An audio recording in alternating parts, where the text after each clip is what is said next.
ಆತ್ಮೀಯ H16 ನ್ಯೂಸ್ಗೆ ಸ್ವಾಗತ. ನಾನು ನಿಮ್ಮವ ಆಯಿತು ಮಲ್ಲಪ್ಪ ಜ್ಯೋತಿರಾತ್ಮೇರ. ನಮ್ಮ ಸಾಂಪ್ರದಾಯಿಕವಾದಂಥ ಮಾತು ಶಿಮ್ಲಾ ಒಪ್ಪಂದ ಆಗಿದೆ. ಅದರ ಪ್ರಕಾರ ನಾವು ಕರ್ಕೊಂಡು ಹೋಗ್ತೀವಿ, ನಾವು ಬಗೆಹರಿಸ್ಕೊಳ್ತೀವಿ, ಯಾರ ಮಧ್ಯಸ್ಥಿಕೆ ಬೇಡ ಅನ್ನೋದೊಂದು ನಾವು ಇಲ್ಲಿವರೆಗೆ ಸಿದ್ಧಾಂತ ನೋಡ್ಕೊಂಡು ಬಂದಿದ್ದೀವಿ. ಅದು ಸರಿನೂ ಹೌದು.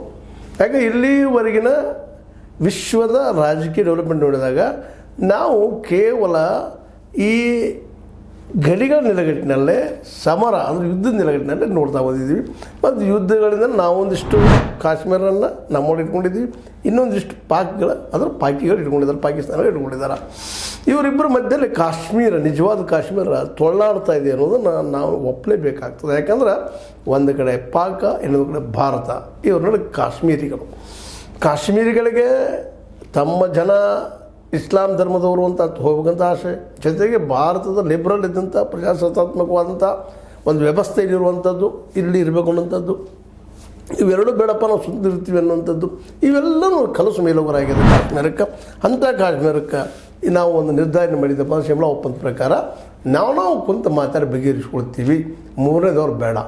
ಈಗ ಮೂರನೇದವರು ಒಬ್ಬರು ಬಾಯಿ ಹಾಕಿಬಿಟ್ಟಿದ್ದಾರೆ. ಅದರಲ್ಲ ನಮ್ಮ ಡೊನಾಲ್ಡ್ ಟ್ರಂಪ್ ಅವರು ಈ ಬಾಯಿ ಹಾಕಿದ್ದು ಸರಿನಾ ತಪ್ಪ ಅನ್ನೋದು ಒಂದು ಕಡೆ ಇರಲಿ. ಯಾಕಂತಂದ್ರೆ ಈಗಾಗಲೇ ಮೋದಿ ಅವರಂತೆ ಅವ್ರಿಗೂ ಗೊತ್ತದ, ನಾನೇನಾದರೂ ಇಲ್ಲ ಇವರು ಹೇಳಿದಂಥ ಮಾತನ್ನು ಒಪ್ಪಿದ್ದೀನಿ ಅಂತಂದ್ರೆ ಇಲ್ಲಿವರೆಗೆ ಅವರು ವಿವರಿಸ್ತಾ ಬಂದಿದ್ರು. ಅವರು POKನ ನಾವು ತೆಗೆದುಕೊಳ್ಳೇಬೇಕಂತೇಳಿ ಸರ್ವ ಪಕ್ಷಗಳ ನಿರ್ಧಾರ 1994 ತೊಗೊಂಡಿದ್ದು ಅಷ್ಟೇ ಸತ್ಯದ. POK ನಿಂದೆಲ್ಲ ನಾವು ಹೊಡೆದು ತೊಗೊಳ್ತೀವಿ ನಮ್ಮದು ಅಂದೇಳಿ ನಮ್ಮ ಪಾರ್ಲಿಮೆಂಟ್ ಒಪ್ಪಿದಾಗ ಅವರು ಒಪ್ಪಿಕೊಂಡಿದ್ದಾರೆ. ಅದಕ್ಕೆ ಅನ್ನೋದು ನಾವು ಗಮನದಲ್ಲಿಟ್ಟುಕೊಂಡಿದ್ದು ನೋಡ್ಬೇಕಾಗ್ಯದ. ಹೀಗಾಗಿ 3 ವರ್ಷದಲ್ಲಿ ಸುಲಭಿಲ್ಲ ಆ ಒಂದು ಹೊಸ ವಿಚಾರಕ್ಕೆ ಅಡಾಪ್ಟ್ ಆಗುವಂಥದ್ದು.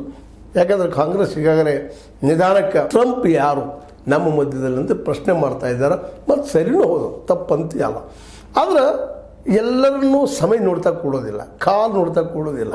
ಯಾಕಂದ್ರೆ ತನ್ನದೇ ಅಂತ ಹಾದಿನ ಹಿಡಿತಾ ಇರ್ತದೆ, ಎಲ್ಲದಕ್ಕೂ ಒಂದು ಅಂತ್ಯ ಇರ್ತದೆ. ಯಾಕಂದರೆ ಇವತ್ತಿನ ಈ ಕಾಶ್ಮೀರ ಎಂದೋ ಇದ್ದಂಥ ಕಾಶ್ಮೀರ, ಸಾವಿರಾರು ವರ್ಷದಿಂದ ಇದ್ದಂಥ ಕಾಶ್ಮೀರ, ಆವತ್ತಿನ ಕಾಶ್ಮೀರ, ಇವತ್ತಿನ ಕಾಶ್ಮೀರ ಅನೇಕ ಬದಲಾವಣೆ ಕಂಡಿದ್ದಾವೆ ಮತ್ತು ಕಂಡಿದ್ದು ಅದ. ಯಾಕಂದ್ರೆ ಒಂದು ಕಾಲಕ್ಕೆ ಅಲ್ಲೇನಪ್ಪ ಅಂದ್ರೆ ಇಡೀ ಕಾಶ್ಮೀರ ಏನಪ್ಪ ಅಂತಂದ್ರೆ ಹಿಂದೂ ಧರ್ಮದಷ್ಟೇ ಅಲ್ಲ, ಇನ್ನುಳಿದ ಧರ್ಮಗಳ ಬಗ್ಗೆ ಅಭ್ಯಾಸ ಮಾಡಿದಂಥದ್ದು. ಜೊತೆಗೆ ಅಲ್ಲಿ ಮಹಾನ್ ಪಂಡಿತರು ಸಹಿತ ಬಂದು ಹೋಗಿದ್ದೀನಿ, ಸುಳ್ಳಲ್ಲ. ಒಂದು ಕಾಲಕ್ಕಂತೂ